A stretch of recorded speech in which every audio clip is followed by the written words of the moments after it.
আল্লাহ পাক রব্বুল আলামিন বলেন ইন্নাল্লাযীনা ক্বালু রাব্বুনাল্লাহু সুম্মা ইসতাকামু তাতানাজ্জালু আলাইহিমুল মালায়েকা আল্লা তাখাফু ওয়া লা তাহজানু وأبشروا بالجنة التي كنتم توعدون الله পাক রব্বুল আলামিন বলেন ইন্নাল্লাযীনা ক্বালু রাব্বুনাল্লাহ যারা দুনিয়ার ভিতরে আমি আল্লাহকে রব বলে স্বীকার করবে আমি আল্লাহকে রব বলে স্বীকার করার পর এই কথার উপর অটল থাকবে সুম্মা ইসতাকামু এই কথার উপর অটল থাকবে ثم استقاموا على التوحيد توحيد ركن تكبي ثم استقاموا على التوحيد الله رب العالمين যেই বিধান নাযিল করেছেন আল্লাহ পাক যেই বিধান নাযিল করেছেন এই বিধান পর অটল থাকবে চল থাকবে আল্লাহ যা আদেশ করেছেন সেগুলো পালন করবে এমনি ভাবে আল্লাহ রাব্বুল আলামিন যেগুলো নিষেধ করেছেন সেগুলো থেকে বিরত থাকবে সুম্মা ইসতাকামু আলা তাওহীদ আল্লাহ তাআলার উপর অবিচল থাকবে আল্লাহ রাব্বুল আলামিনকে রব বলে স্বীকার করার পরে এই কথার উপর অবিচল থাকবে আল্লাহ পাক বলেন তাতানাজ্জালু আলাইহিমুল মালায়েকা মৃত্যুর সময় আসমান থেকে ওই বান্দার নিকট ফেরেশতারা চলে আসবে ফেরেশতারা চলে আসার পর ফেরেশতারা ওই বান্দাকে বলবে আল্লাহ তাখাফু ওয়া লা তাহজানু ওয়া আবশিরু বিল জান্নাতিল্লাতী কুনতুম তুআদুন ফেরেশতারা আসমান থেকে চলে আসার পর ওই বান্দাকে বলবে আল্লাহ তাখাফু তোমার কোনো ভয় নেই ওয়া লা তাহজানু তোমার কোনো চিন্তা নাই ওয়া আবশিরু বিল জান্নাতিল্লাতী কুনতুম তুআদুন তোমার কোনো ভয় নেই তোমার কোনো চিন্তা নাই বরং তুমি দুনিয়ার ভিতরে আল্লাহকে রব স্বীকার করার পর এই কথার পর অটল থাকার পর অবিচল থাকার কারণে আল্লাহ রাব্বুল আলামিন তোমাকে জান্নাতের সুসংবাদ দিয়েছে সুবহানাল্লাহ ভাইরা আমার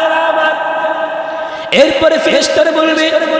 নাহনু আউলিয়াউকুম ফিল হায়াতিদ দুনিয়া ওয়া ফিল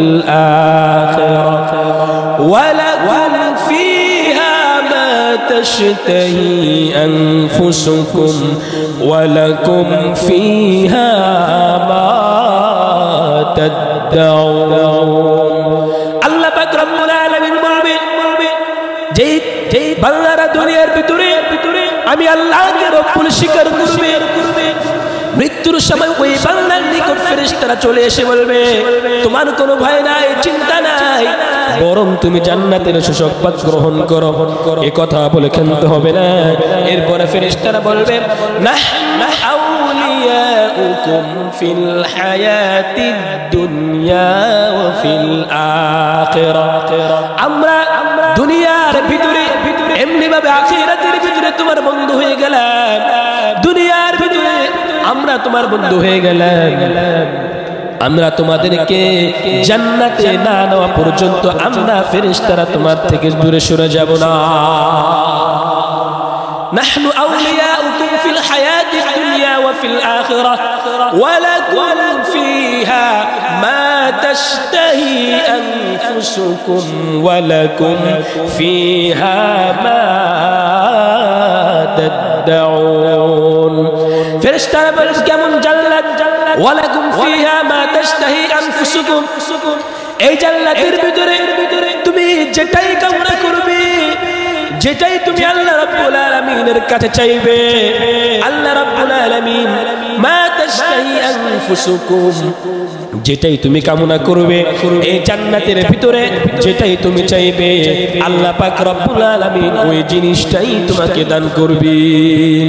ওয়ালাকুম ফিহা মা تشتهي أنفسكم ولكم فيها ما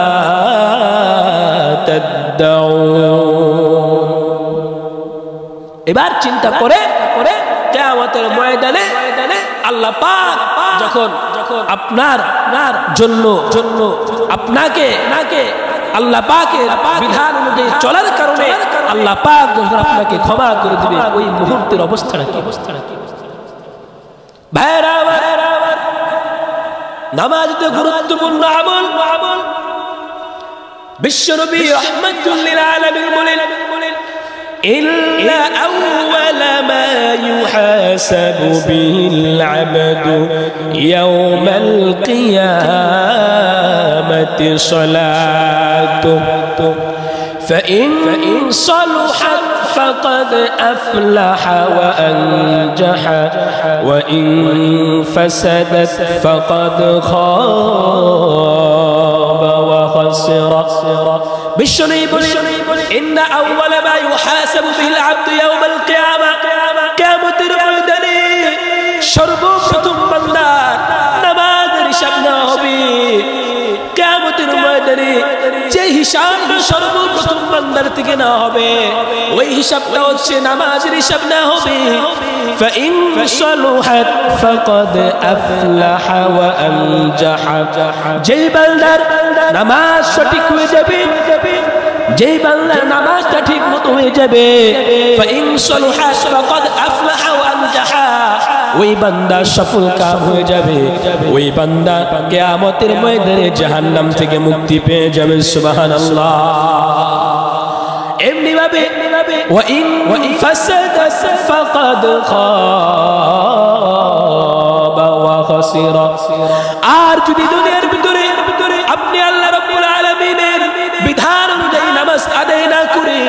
নামাজ যদি আপনি পালন না করেন আপনার নামাজ যদি ঠিকমতো আদায় না হয় ফাকাদ খাবা ওয়া খাসিরা নবীজি বলে যেই বান্দার নামাজ ঠিকমতো আদায় হবে না ওই বান্দা কিয়ামতের ময়দানে বিপদগ্রস্তর মধ্যে পড়ে যাবে নাউজুবিল্লাহ ভাইরা এখন চিন্তা করেন নামাজ পড়বেন কি নামাজ পড়বেন কি পড়বেন না এটা আপনার বিশেষ আপনার সিদ্ধান্ত কিয়ামতের ময়দানে সর্বপ্রথম নামাজের হিসাব আমাদের সমাজের ভিতরে এমন কিছু লোক আছে যে লোকগুলো ফজরের নামাজের সময়ও থাকে না জোহরের নামাজের সময়ও থাকে না আসরের নামাজের সময়ও থাকে না মাগরিবের নামাজের সময়ও থাকে না ইশারের নামাজের সময়ও থাকে না যেই লোকগুলো কোন সময় ওই লোকদেরকে নামাজের মধ্যে পাওয়া যায় না মুসলমান নামে মুসলমান হয়েছে কামে মুসলমান হতে পারে নাই ফজরের নামাজের সময় ওই বান্দা ঘুমায় জোহরের নামাজের সময় দুনিয়ার কাজের মধ্যে ব্যস্ত থাকে আসরের নামাজের সময়টা হেলায় খেলায় চলে যায় মাগরিবেও পাওয়া যায় না ইশারে পাওয়া যায় না ওই বান্দা কিয়ামতের ময়দানে আল্লাহ রাব্বুল আলামিনের বিচারের কাঠগড়ে দাঁড়িয়ে যাবে ফজরের ক্ষণ গেল পড়নি নামাজ জোহরে ডুবেছিলে নিয়ে শত কাজ হেলায় খেলায় গেল আসরের কাল হেলায় খেলায় গেল আসরের কাল মাগরিবেও পড়লে না নামাজির সাজ ফজরের ক্ষণ গেল পড়নি নামাজ জোহরেও ডুবেছিলে নিয়ে শত কাজ বিনোদনে কেটে গেল ঈশার সময় এতটুকু জাগলো না কবরের ভয় বিনোদনে কেটে গেল ঈশার সময় এতটুকু জাগলো না কবরের ভয় খুঁজলে না একবারও না জাতির পথ খুঁজলে না একবারও না জাতির পথ মুসলিম নাম নিতে পেলে না কোলাজ ফজরের ক্ষণ গেল পড়নি নামাজ জোহরে ডুবেছিলে নিয়ে শত কাজ হেলায় খেলায় গেল আসুরের কাল হেলায় খেলায় গেল আসুরের কাল মাগরিব পড়লে না নামাজির সাজ ফজরের ক্ষণ গেল পড়নি নামাজ জোহরে ডুবেছিলে নিয়ে শত কাজ তোমার মতো নেই হতভাগা কে নেই এত পাপাচার পৃথিবীতে আর একবার শুরু হলে ভাঙনের ঢেউ কখনো ফেরাতে জানি পারবে না তা তোমার মতো নেই হতভাগা কে নেই এত পাপাচার পৃথিবীতে আর একবার শুরু হলে ভাঙনের ঢেউ কখনো ফেরাতে জানি পারবে না তা নামাজি ফারা করে কাফের মুমিন বিশ্বাসে আবাদ করু বুকের জমিন নামাজি ফারা করে কাফের মুমিন বিশ্বাসে আবাদ করু বুকের জমিন নামাজ কায়েম করা ঈমানের দাবি নামাজ কায়েম করা ঈমানের দাবি পরকাল মুখী করো মনটাকে আজ পরকাল মুখী করো মনটাকে আজ ফজরের ক্ষণ গেল পড়নি নামাজ জোহরে ডুবেছিলে নিয়ে শত কাজ হেলায় খেলায় গেল আসুরের কাল হেলায় খেলায় গেল আসুরের কাল মাগরিবি পড়লে না নামাজির সাজ ফজরের ক্ষণ গেল পড়নি নামাজ জোহরে ডুবেছিলে নিয়ে শত কাজ আপনি যদি 5 ওয়াক্ত নামাজ পড়েন 5 ওয়াক্ত নামাজ যদি আপনি আদায় করেন আল্লাহ পাক আপনার জন্য 5টি পুরস্কার রেখেছেন যেই 5টি পুরস্কার দ্বারা আল্লাহ তাআলা আপনাকে পুরস্কৃত করবেন যেই ব্যক্তি 5 ওয়াক্ত নামাজ পড়বে সময় মতো নামাজ আদায় করবে জামাতের সহিত নামাজ আদায় করবে আল্লাহ পাক ওই বান্দার জন্য 5টি পুরস্কার দ্বারা পুরস্কৃত করবেন আল্লাহ পাক ওই বান্দাকে 5টি পুরস্কার দান করবেন ইরশাদ হয়েছে মান হাফাযা আলাস সালাওয়াতি আকরামাহুল্লাহু তাআলা বিখামসি খিসাল যে ব্যক্তি নামাজের হেফাজত করবে যে ব্যক্তি নামাজের মূল্যায়ন করবে যে ব্যক্তি নামাজ সময় মতো আদায় করবে আল্লাহ পাক ওই বান্দাকে 5টি পুরস্কার দ্বারা পুরস্কৃত করবেন 1 নাম্বার পুরস্কার ইয়ারফাউ আনহু দীকাল আইশ 1 নাম্বার পুরস্কার হচ্ছে ওই বান্দার রিজিকের সংকীর্ণতা দূর হয়ে যাবে ওই বান্দার রিজিকের কোনো সংকীর্ণতা থাকবে না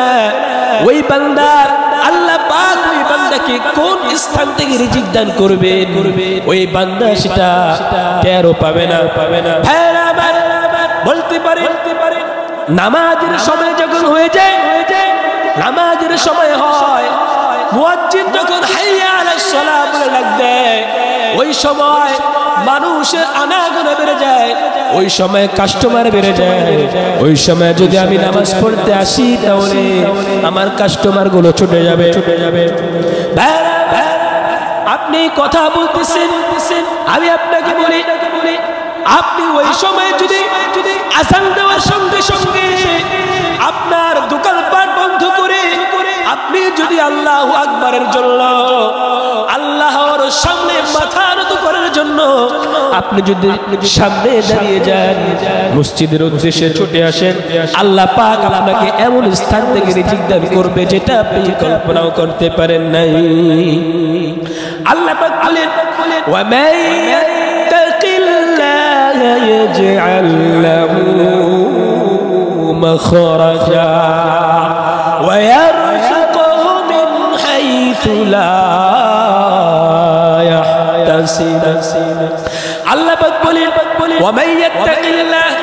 যেই বান্দা আল্লাহকে ভয় করবে, যেই বান্দা আল্লাহকে স্মরণ করবে, আল্লাহর বিধান অনুযায়ী চলবে, আল্লাহকে ভয় করে তাকওয়া অবলম্বন করবে, আল্লাহ পাক বলেন, ওয়া মান ইয়াত্তাকিল্লাহ ইয়াজআল লাহু মাখরাজা, আল্লাহ পাক ওই বান্দার নিষ্কৃতির পথ বের করে দিবেন। আল্লাহ পাক আরো বলেন, ওয়া ইয়ারযুকহু মিন হাইথু লা ইয়াহতাসিব, আল্লাহ পাক ওই বান্দাকে এমন জায়গা থেকে রিজিক দান করবে, আল্লাহ পাক ওই বান্দাকে এমন জায়গা থেকে রিজিক দিবেন যেটা ওই বান্দা কখনো কল্পনাও করতে পারেন না। এমন জায়গা থেকে আল্লাহ রিজিক দিবেন যেটা ওই বান্দা কল্পনা এজন্য যখন মুয়াজ্জিন সাহেব আল্লাহু আকবারের ধ্বনি দিবে, আল্লাহু আকবার বলবে, সঙ্গে সঙ্গে দোকানের শাটারটা অফ করে আপনি মসজিদের উদ্দেশ্যে ছুটে আসেন। আল্লাহ পাক আপনি এই সময়টুকু আল্লাহর জন্য দেওয়ার কারণে আল্লাহ পাক নামাজের পরে আপনাকে এত পরিমাণে আপনার দোকানে কাস্টমার আল্লাহ দিয়ে দিবেন, আপনি কল্পনা। ভাইরা এক নাম্বার পুরস্কার, ইয়ারফাউ আন-নুদিকাল আইশ, আল্লাহ পাক জীবনের সংকীর্ণতা থেকে, রিজিকের সংকীর্ণতা থেকে আপনাকে মুক্ত করবেন। দুই নাম্বার ওয়া আযাবাল কবর, আল্লাহ পাক কবরের আযাব থেকে আপনাকে মুক্ত করে দিবেন, আপনাকে কবরের আযাব থেকে maaf করে দিবেন। ভাইরা আমার, কবরের আযাব কত কঠিন, কবরের আযাবটা কত ভয়ঙ্কর। হযরত ওসমান রাদিয়াল্লাহু তাআলা আনহু কবরের সামনে গিয়ে শুধু কান্না করতেন আর কান্না করতেন। সাহাবায়ে কেরাম জিজ্ঞেস করলেন, ইয়া আমিরুল মুমিনিন, আপনি কেন কবরের সামনে এসে এত কাঁদেন? অন্য সময় তো আপনাকে এত কাঁদতে দেখি না, কবরের সামনে আসলে আপনি কেন কাঁদেন? এই কাঁদার কারণটা কি আমরা জানতে চাই। হযরত ওসমান রাদিয়াল্লাহু তাআলা আনহু বলে, ও সাহাবীরা শুনে রাখো, এই কবর হলো আখিরাতের প্রথম ঘাঁটি, এই কবরটা হচ্ছে আখিরাতের প্রথম ঘাঁটি। এই ঘাঁটিতে যেই বান্দা মাফ পেয়ে যাবে, ওই বান্দা সকল ঘাঁটিতে মাফ পেয়ে যাবে, পুলসিরাতেও মাফ পেয়ে যাবে, আসরের ময়দানে মাফ পেয়ে যাবে, মিজানের ময়দানে মাফ পেয়ে যাবে। ওই বান্দা মিজানের পাল্লায় বান্দার আমলনামা ভারী হয়ে যাবে। এই কবরের ঘাঁটিতে যেই বান্দা মাফ পেয়ে যাবে, বাকি সব ঘাঁটিতে ওই বান্দা মাফ পেয়ে যাবে। আর এই কবরের মধ্যে যেই বান্দা কবরে যাবে, যেই বান্দা এই কবরের মধ্যে ধরা পড়ে যাবে, ওই বান্দা সব জায়গায় ধরা পড়ে যাবে। নাউজুবিল্লাহ। ও সাবিরা, এই কারণে আমি ওসমান কাঁদে, কবরের সামনে আসলে আমার আখিরাতের কথা স্মরণ হয়ে যায়, কবরের সামনে আসলে আমার মরণের কথা স্মরণ হয়ে যায়। এই কারণে আমি কাঁদি রে সাহাবীরা। এই জন্য ভাইরা আমার, যে বান্দা নামাজের হেফাজত করবে, 2 নাম্বার পুরস্কারের ঘোষণা আল্লাহ পাক বলেন, ওই বান্দার উপর থেকে আল্লাহ পাক কবরের আযাব উঠিয়ে নেবেন। সুবহানাল্লাহ। 3 নাম্বার পুরস্কার, ওয়ায়ুতিহিল্লাহু কিতাবাহু বিয়ামিনিহি, কিয়ামতের ময়দানে আল্লাহ পাক ওই নেক বান্দারা ডান হাতে আমলনামাটা দিবেন। ওয়ায়ুতিহিল্লাহু কিতাবাহু বিয়ামিনিহি, ডান হাতে আমলনামাটা দিবেন। যেই বান্দার আমলনামাটা কিয়ামতের ময়দানে বাম হাতে দেওয়া হবে, ওই বান্দা ধ্বংস হয়ে যাবে, ওই বান্দা নিঃশেষ হয়ে যাবে। এই জন্য ভাইরা আমার, আমলনামাটা ডান হাতে দেওয়া হবে। নামাজের হেফাজত করলে আপনার আমলনামাটা ডান হাতে দেওয়া হবে। আপনার আমলনামাটা যখন দেওয়া হবে, আপনি আমলনামাটা নেওয়ার পর আমলনামার মধ্যে দেখবেন আল্লাহ পাক বলবেন, ইকরা কিতাবাকা كفى بنفسك اليوم عليك حسيبا আল্লাহ পাক রব্বুল আলামিন বলবেন ইকরা কিতাবাক তুমি তোমার আমলনামা পড়ো তোমার আমলনামা পড়ার জন্য তুমি নিজেই যথেষ্ট কাফা বিনাফসিকাল ইয়াউমা আলাইকা হাসিবা তোমার আমলনামা পড়ার জন্য তুমি নিজেই যথেষ্ট আপনি আমলনামাটা নেবেন আমলনামাটা নেওয়ার পরে আমলনামাটা দেখবেন আমলনামাটা দেখে বলবেন মালি হাযাল কিতাব লা ইউগাদিরু সাগীরাতাও ওয়ালা কাবীরাতান ইল্লা আহসাহা আপনি আমলনামাটা নেবেন আমলনামাটা নেওয়ার পরে বলুন মালি হাযাল কিতাব এটা কেমন আমলনামা এটা কেমন আমলনামা লা ইউগাদিরু সাগীরাতাও ওয়ালা কাবীরাতান ইল্লা আহসাহা যে আমলনামার মধ্যে বিন্দু থেকে বিন্দু পরিমাণ গুনাহ বাদ পড়ে নাই যে আমলনামার মধ্যে লা ইউগাদিরু সাগীরাতাও ওয়ালা কাবীরাতান ইল্লা আহসাহা যে আমলনামার মধ্যে ছোট গুনাহ বাদ পড়ে নাই ওয়ালা কাবীরাতান ইল্লা আহসাহা বড় গুনাহ যে আমলনামার মধ্যে বাদ পড়ে নাই সূক্ষ্ম থেকে সূক্ষ্ম গুনাহ যে আমলনামার মধ্যে লেখা হয়েছে এটা কেমন আমলনামা আপনি ওই কিয়ামতের ময়দানে এই কথা বলবে আপনি দুনিয়ার ভিতরে রুমের ভিতরে বসে গুনাহের মধ্যে আপনি লিপ্ত হইতেছেন আপনি একা একা গুনাহ করতেছেন মনে করতেছেন কেউ দেখতেছে না কিন্তু ভাইরা আমার কিয়ামতের ময়দানে আপনি যখন আটকা পড়ে যাবেন আপনি যখন কিয়ামতের ময়দানে ধরা পড়ে যাবেন আপনি আমলনামাটা নিয়ে দেখবেন আপনার সূক্ষ্ম থেকে সূক্ষ্ম গুনাহগুলো আমলনামার মধ্যে রয়েছে ওই কিয়ামতের ময়দানে আপনার বাঁচার কোনো উপায় থাকবে না এটা হচ্ছে 3 নাম্বার পুরস্কার 4 নাম্বার পুরস্কার হচ্ছে ওয়ায়ামুরু আলাস সিরাতিকাল বাম কিয়ামতের ময়দানে যেই বান্দার 5 ওয়াক্ত নামাজ ঠিকমতো আদায় করবে যেই বান্দা সময় মতো নামাজ আদায় করবে ওয়ায়ামুরু আলাস সিরাতিকাল বারকি ওই বান্দাকে আল্লাহ রাব্বুল আলামিন পুলসিরাত বিদ্যুতের গতিতে পার করিয়ে দিবেন সুবহানাল্লাহ পুলসিরাত হচ্ছে এমন একটা জিনিস যে জিনিসটা চুলের চেয়ে চিকন সুতার চেয়ে চিকন হবে হীরার চেয়ে ধারালো হবে যে পুলসিরাতের নিচে থাকবে জাহান্নাম যেই পুলসিরাতের নিচে জাহান্নাম থাকবে পুলসিরাতটা চুলের চেয়ে চিকন হবে হীরার চেয়ে ধারালো হবে এই পুলসিরাত দিয়ে কোনো বেনামাজি পার হইতে পারবে না এই পুলসিরাত দিয়ে কোনো বেনামাজি পার হইতে পারবে না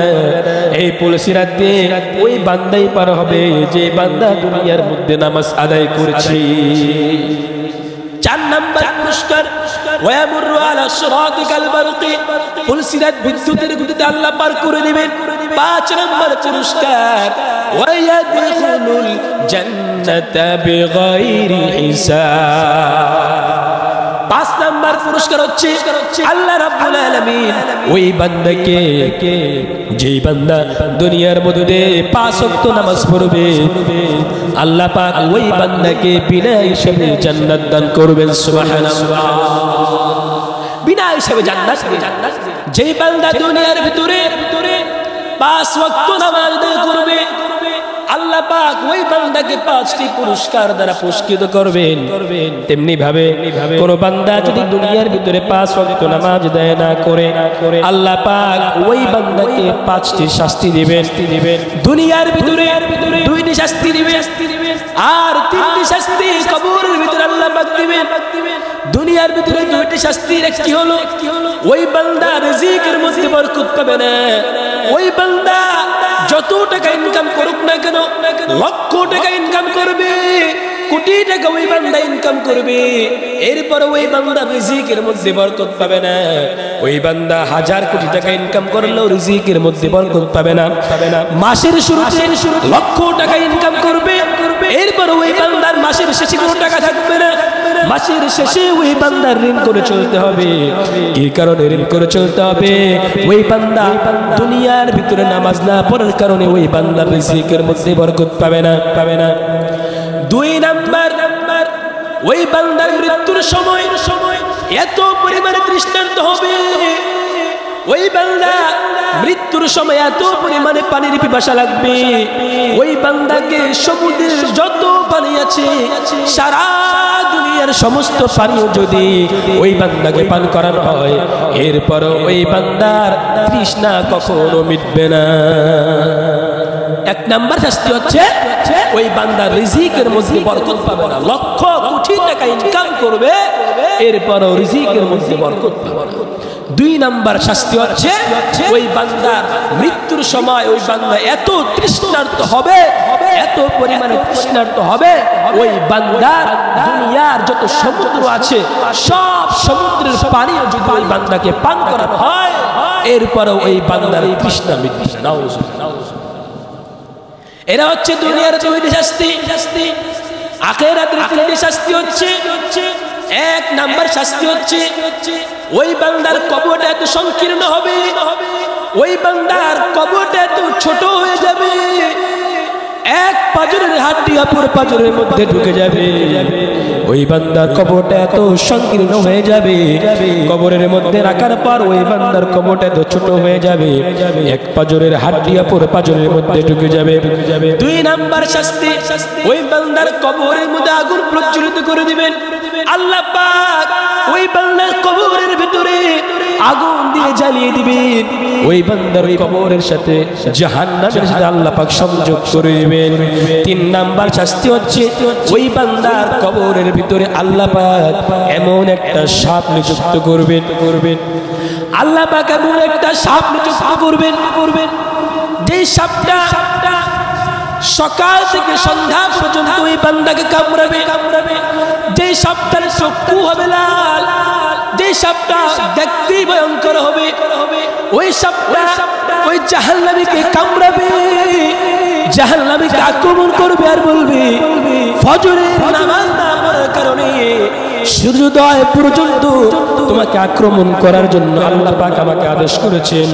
এরপরে বলবে জোহরের নামাজ না পড়ার কারণে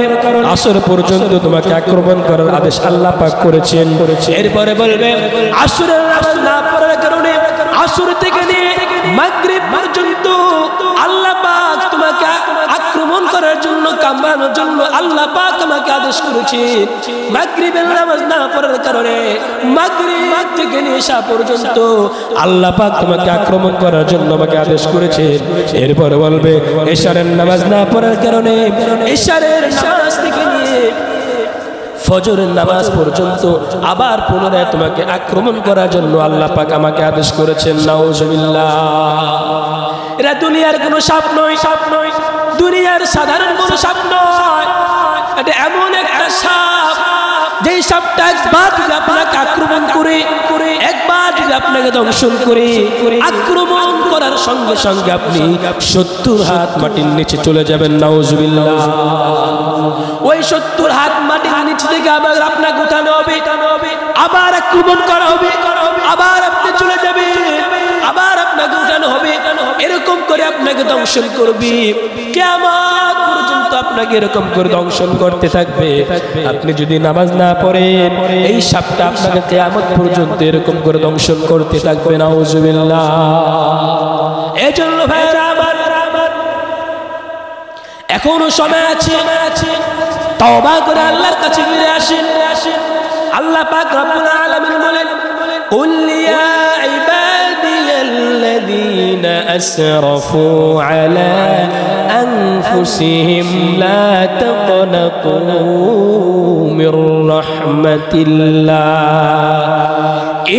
ইন্নাল্লাহা ইয়াগফিরুয যুনুবা জামিআ ইন্নাহু হুয়াল গফুরুর রহিম। আল্লাহ পাক রব্বুল আলামিন বলেন ও নবী আপনি বলে দেন ইয়া ইবাদিয়াল্লাযীনা আসরাফু আলা আনফুসিহিম, যেই বান্দারা আমার বান্দাদেরকে আপনি বলে দেন যেই বান্দারা নিজের উপর জুলুম করেছে, গুনাহের মধ্যে লিপ্ত হয়েছে, যেই বান্দারা সব সময় আমার নাফরমানি করেছে, ওই বান্দাদেরকে আপনি বলে দেন লা তাকনাতু মির রাহমাতিল্লাহ, তোমরা আল্লাহর রহমত থেকে দূরে আসো না। আল্লাহ পাক বলেন ইন্নাল্লাহা ইয়াগফিরুয যুনুবা জামিআ ইন্নাহু হুয়াল গফুরুর রহিম। আল্লাহ পাক বলেন যারা গুনাহ করেছো, যারা নিজের উপর জুলুম করেছো, তোমরা নৈরাশ্য না, আমি আল্লাহ পাক রব্বুল আলামিন ইন্নাল্লাহা ইয়াগফিরুয যুনুবা জামিআ, আল্লাহ পাক রব্বুল আলামিনের কাছে একবার ক্ষমা চাও, আমি আল্লাহ তোমার জিন্দেগীর সকল গুনাহগুলি ক্ষমা করে দিব।